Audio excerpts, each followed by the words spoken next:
Mais à quoi joue Kilmer? C'est la question que je me pose aujourd'hui après les réjouissances du transfert de Cardona. Place au pessimisme et au scepticisme pour ma part. Je sais qu'il y a des supporters qui ne sont pas dans l'optimisme général et j'en fais partie.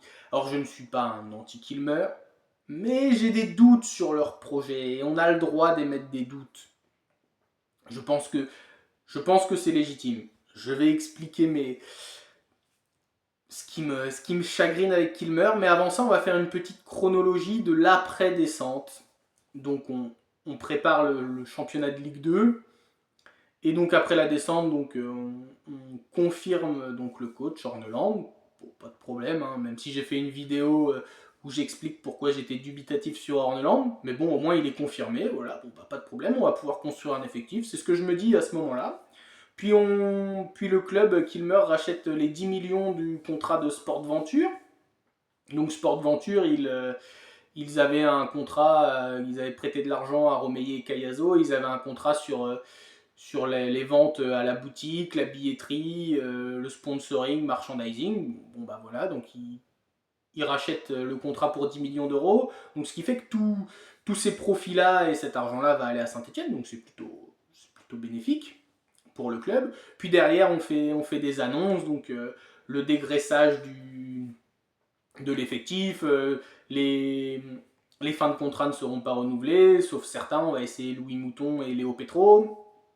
Puis derrière, Equa, Bernauer, les prêts ne seront pas, les options d'achat des prêts ne seront pas levées, pardon. Par contre, on va travailler sur celui de Cardona. Euh, et après, on dit donc aux indésirables qui sont toujours sous contrat, donc Briançon est parti, mais Sissoko, Batubinsika et consorts, Wadji, etc. Wadji est parti aussi, je crois, en national. Euh, on leur dit, bah, trouvez-vous un club, on ne s'opposera pas à votre départ. Très bien. Puis dans la foulée, Stassin Vitashvili, intransférable. Et là, je me dis, oh, ils vont nous construire un effectif, plus qu'à consolider la défense, consolider le milieu de terrain, et on a un bel effectif. Ah, je me suis dit, ça y est, ils ont compris. Mais non. Parce que maintenant, David Ashvili va sans doute aller à Besiktas pour 11 millions d'euros. Ah. Et derrière, Stassin fixe maintenant un prix, entre 20 et 22 millions d'euros. Intransférable. Ah bah non, vendable du coup, parce que Stassin va sans doute aller en Angleterre, David Ashvili sans doute au Besiktas. Ça rappelle bizarrement Roland Romeyer, si vous vous souvenez d'une interview où il disait, alors je ne sais plus quel est le nom du joueur, j'ai plus en tête, il ne partira pas, c'est ferme, définitif et irrévocable. Tout le monde s'était foutu de la tronche de Roland Romeyer pour cette phrase. 2 jours après, le joueur en question s'en allait. Là, on a 2 intransférables. Ça va quasiment être les premiers transférés. Bravo Kilmer. Mais c'est quoi le message que tu vas envoyer en fait? Parce que là, c'est pas bon. C'est pas bon. Tu passes pour un clown en fait. On passe pour des clampins. On passe pour des clampins. Tu dis les mecs ils sont intransférables, vous êtes jusqu'en contrat jusqu'à temps, nous on veut remonter avec vous. Puis, quelques temps après, t'apprends qu'ils vont partir, qu'on négocie. Donc, ce qui va se passer, c'est que premièrement, s'il y a des offres pour des joueurs comme Nadé, Mouefek et d'autres que tu veux garder, l'Arseneur, ils vont dire, bah attends, pourquoi moi j'ai pas le droit de négocier en Ligue 1, en Angleterre, ou alors que les intransférables, bah non mais moi je joue pas pour Saint-Etienne. Donc on va aller au clash, comme ça arrive souvent. Encore faut-il qu'ils aient des offres. Mais s'ils ont des offres, pourquoi ceux que tu annonces qui sont intransférables dans un communiqué, ils auraient le droit de négocier avec d'autres clubs? Bah les mecs vont dire, bah, moi aussi, pourquoi je me ferais chier en Ligue 2 alors qu'il y a un club de Ligue 1 qui me veut ou... Ce serait normal, surtout avec une proposition de salaire plus alléchante. Parce qu'il faut que ça rentre maintenant en compte quand même. C'est plus comme il y a 20 ans où les mecs ils jouent plus pour la passion du foot quand même. Donc moi, le message est pas bon. Et deuxièmement, les clubs, Alors déjà, Kilmer a de l'argent. Pour négocier, en Ligue 2, on va faire durer les négociations pour que Kilmer mette un plus gros chèque. Mais là, en sachant que si tu vends David 11 et Cardona 20 millions, les autres clubs ils vont dire attendez les gars, vous avez de l'argent, on va pas se précipiter. Nous, tel joueur, c'est temps, allez, négocier. Donc ils vont faire traîner les négociations les autres clubs pour en tirer le meilleur profit. Normal. Tu sais que tu négocies avec un club qui a du pognon, comme les clubs anglais qui ont de l'argent, en général, on leur revend les joueurs beaucoup plus cher. Là, ça va être pareil. Ils vont dire Saint-Etienne, ça a du pognon, hop, donc on va faire traîner les négociations. Les joueurs, ils vont arriver en fin de préparation, personne n'aura d'automatisme. Si ça se trouve, on va commencer les 3-4 premières journées de championnat, on n'aura pas l'effectif, on va démarrer avec... on va redémarrer avec Denis Sapia, latéral droit. Alors, j'ai rien contre Denis Sapia, mais on va quand même... S'il vous plaît, il faut être sérieux quand même. On va où? On va où? On va pas faire comme Caen. On va pas finir en national. Alors je prends ce parallèle là parce que c'est le plus récent. Ou comme Bordeaux. Alors je dis comme Bordeaux. Alors il y en a qui vont dire pourquoi comme Bordeaux? Parce que on sait comment ça fonctionne les Américains. Ça fonctionne pas leur investissement. On se barre d'Europe, on va aller investir autre part. C'est comme ça que ça va se passer. Si on fait n'importe quoi sur le plan sportif, parce que c'est ça qui prime quand même, c'est le plan sportif. Donc on a quand même un effectif à reconstruire. On avait une ligne d'attaque. Stassin, Cardona, Davitashvili. Ça fonctionnait en Ligue 1. Pourquoi ça fonctionnerait pas en Ligue 2? En plus, Stassin, Cardona, ils ont des automatismes. Donc on va briser tout ça. Parce que c'est ce qui est en train de se passer. On va briser notre ligne offensive. Donc on avait déjà un gros chantier derrière, un petit chantier au milieu de terrain pour reconsolider ça, avoir une équipe équilibrée, costaud pour aller jouer en Ligue 2, parce qu'il va falloir qu'on soit costaud tous les week-ends. Mais si en plus maintenant, il faut qu'on reconstitue une attaque, alors qu'on sait bien que les joueurs offensifs, c'est les plus durs à trouver sur le marché du transfert, on risque de s'emmerder ferme cette année, hein, et d'avoir encore la peur au ventre de finir en national. Parce que Kilmer, qu'on se le dise droit dans les yeux, c'est pas comme Romeyer et Cayazo. Enfin, Romeyer, il aimait le club. C'était des mecs, c'était un mec, il était du coin, quoi. Il était amoureux des Verts. Il en avait les larmes à l'œil des dernières années qu'il a fait de la présidence. Romeyer, il s'est toujours donné. Ce qui s'est passé, c'est qu'ils avaient plus les finances, Romeyer et Cayazo, pour pouvoir permettre au club de continuer de vivre. Mais Kilmer, ils s'en foutent de Saint-Etienne. Ils sont pas amoureux des Verts, les mecs. Ils sont pas amoureux des Verts. Donc si ça fonctionne pas, ils vont s'en aller. Ils vont s'en aller. Mais qui c'est qui va reprendre Saint-Etienne derrière? Moi, quand le projet Marcarian était sorti de Olivier Marcarian, j'aurais aimé que ce soit lui qui prenne. Parce il connaissait Saint-Etienne, il aimait le club. Et encore une fois, peut-être que Kilmer, ils vont réussir, et je le souhaite, mais ça part pas comme ça, parce que les signaux envoyés sont de moins en moins bons. C'est de moins en moins bon.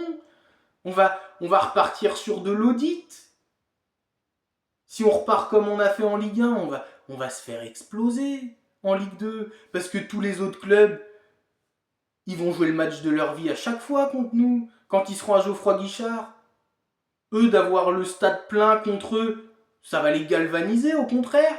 Ça va pas leur faire peur. Puis à domicile, ils auront le stade plein, donc ils vont être galvanisés d'avoir tout le monde avec eux. Vous voyez ce que je veux dire? Et puis il y a des clubs en Ligue 2, l'effectif il est structuré. Rodez, Dunkerque, Rodez ils ont refait un effectif. Dunkerque c'est solide, ça va repartir avec les mêmes joueurs à peu près. Le Mans ou Nancy qui sont montés, il y a toujours une surprise d'un des promus. Et puis Nancy, ils ont ils ont Correa. Correa, c'est le facteur X de Nancy. Il est revenu, Nancy refonctionne. T'as Laval, tous ces clubs-là, c'est toujours compliqué à jouer. On va retourner avec des inconnus, là, des jeunes qui connaissent pas la France, qui parlent pas un mot de français. Il va falloir qu'ils s'acclimatent à Saint-Etienne, qu'ils s'acclimatent à la France, qui s'acclimatent avec leurs nouveaux coéquipiers, que les consignes de go, go, go, ils les comprennent. Maintenant, ça peut pas aller en fait. On va repartir sur les mêmes erreurs. Mais sauf qu'on les fait pas en Ligue 1, on les fait en Ligue 2. Et après la Ligue 2, c'est la nationale.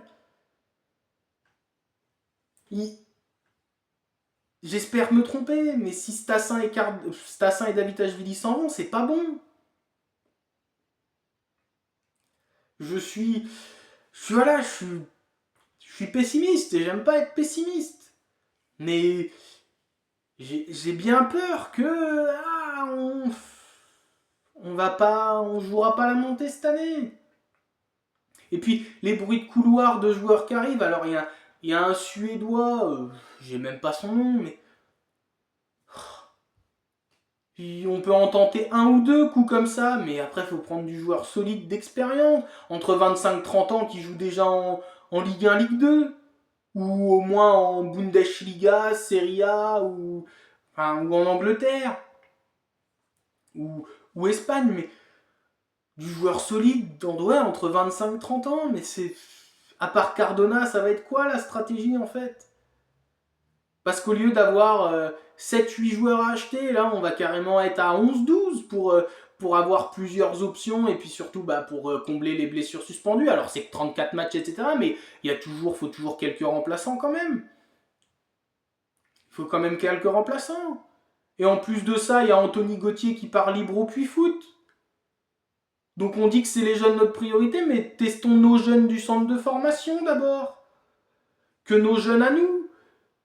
C'est bien d'aller en chercher un ou deux, moi j'aime bien ça, le scouting, voilà, avoir des recruteurs, ils nous dénichent une ou deux pépites. Mais ça fait 10 ans qu'on a pu dénicher une pépite à l'étranger, et qu'on en sort par contre de notre centre de formation Fofana, Saliba, Saint-Maximin, Bamba, etc. Des joueurs voilà, qui ont plus ou moins réussi, mais des joueurs qui avaient un potentiel. Là, on a le petit Nguessan, mais on doit en avoir d'autres. Il y a le Beresso Ouzou, là, je ne connais pas assez, mais visiblement, il a fait un bon prêt. Donc, donnons-leur leur chance à ces jeunes. Il doit y en avoir d'autres aussi, plutôt que d'aller s'embêter à aller en chercher avec la data, alors qu'on a sans doute déjà ce qu'il faut sous la main. On est Saint-Etienne quand même, mince alors, on n'est pas le centre de formation, c'est notre marque de fabrique. Le club, c'est comme ça qu'il a grandi. Grâce au centre de formation, parce qu'on a été les premiers, on a été les précurseurs, et on va pas détruire ça quand même. Faut pas qu'on détruise notre club, faut pas qu'on détruise l'âme de notre club. J'ai rien contre eux, mais c'est pas Boakier, etc. qui sont le futur du club. Non, le futur du club, c'est Michael Nadé, Mouefek, Nguessan, des jeunes, El Djemali qui a signé là son premier contrat pro. C'est ces jeunes-là qui sont l'avenir de Saint-Etienne, parce qu'ils sont au club depuis tout petit, parce qu'ils aiment le club vert. Quand je vois Louis Mouton qui chiale parce qu'on descend en Ligue 2, et ben c'est eux qui doivent reconstruire le club, qui doivent aider à aller plus haut. Et on n'est pas capable de prolonger Louis Mouton. Mais par contre, on va aller chercher un inconnu en Suède. J'ai rien contre les Suédois, je m'en fiche des Suédois. Moi, je veux que mon club, il gagne. Je veux pas que mon club, il finisse dans la merde. Et j'ai l'impression que c'est là qu'on l'amène, dans la merde. Et à un moment donné, il faut être sérieux 5 minutes. C'est bien beau de rêver, mais moi, qu'il meurt, ça me fait pas rêver. Ça me fait pas rêver. Je sais pas dans quel état d'esprit tu es. Tu vois, c'est en train de m'énerver. Donc je vais me recalmer, je vais m'arrêter là. Mais voilà, ça me fait pas rêver ce qui se passe. Et je suis désolé, petit énervement à la fin. Mais bon, voilà, ça me fait pas rêver, j'ai peur. Donc dis-moi, toi, ton état d'esprit en commentaire. Si t'as aimé ma vidéo, mets un j'aime. Si t'es d'accord avec moi, donne-moi ton avis aussi. Et surtout, dans les commentaires, on se respecte. Je sais qu'il y en a qui seront pas du tout d'accord. Donc, on se respecte. Simplement, voilà. Dès qu'il y aura un message, de toute façon, où je sens que voilà, de la méchanceté ou des insultes, je supprimerai de toute façon. Donc voilà. N'hésite pas à me donner ton avis. C'était le Viking Vert. Ciao, ciao!